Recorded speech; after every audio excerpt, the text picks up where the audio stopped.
The new trailer for House of the Dragon Season 3 isn't a promise of spectacle.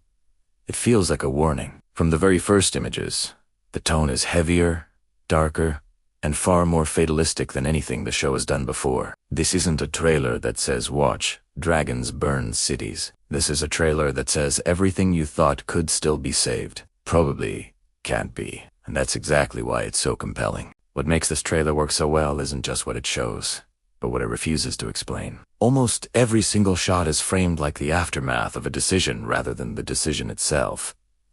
We see people staring into fire. We see dragons moving without any sense of triumph. Soldiers brace themselves instead of cheering. The war has already passed the point where anyone believes in clean victories. And the trailer leans into that discomfort hard. One of the strongest emotional through lines is Alicent High Towers. Return to the Red Keep. Visually, she looks like a ghost walking back into a place that no longer belongs to her. Her shift in color from the aggressive greens she embraced when the war began to calm her.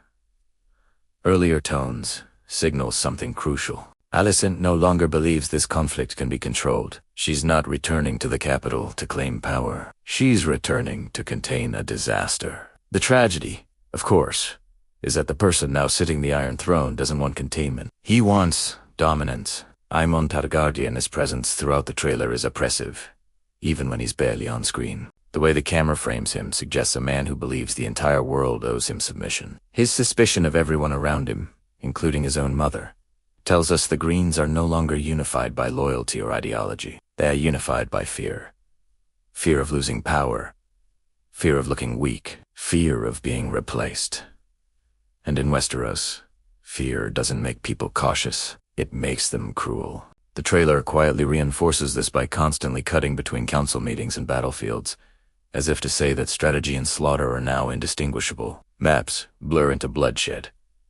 Plans turn into fire. No decision stays theoretical for very long. This is especially evident in the repeated imagery of war tables and carved maps, which serve as a stark reminder that Westeros has always been a game board to those at the top. Season 3 looks ready to show us the terrible cost paid by everyone else. Meanwhile, Rhaenyra's arc in this trailer feels like she's at a breaking point, rather than a rise to power. She's no longer framed as someone hesitating between mercy and force. She is framed as someone realizing that hesitation itself may be a luxury she can no longer afford. The emotional weight on her face isn't ambition. It's grief mixed with inevitability. When characters around her talk about power, the camera cuts to her absorbing another loss.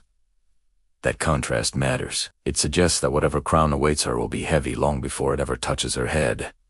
And then there's a demon. As always, he is positioned as both a catalyst and a warning. His language is absolute. His confidence is intoxicating. But the trailer frames him less as a hero urging action and more as a man who has already accepted the cost of war and is more than willing to pay it with other people as lives.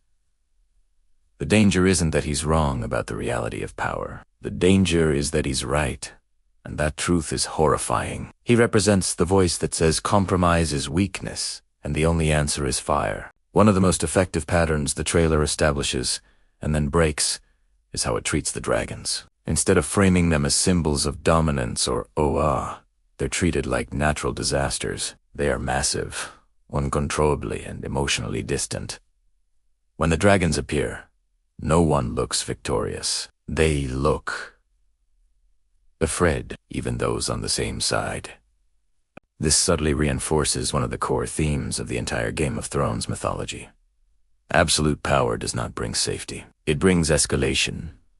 It brings bigger, more terrifying threats. The glimpses of large-scale conflict we see, especially at sea and across open fields, feel deliberately chaotic. There's no clean geography, no heroic framing. There's just confusion, fire, and motion. The trailer doesn't linger on who is winning the battle. It lingers on who is suffering. That choice suggests Season 3 isn't interested in glamorizing the war anymore. It wants the audience to feel trapped right inside it, alongside the characters.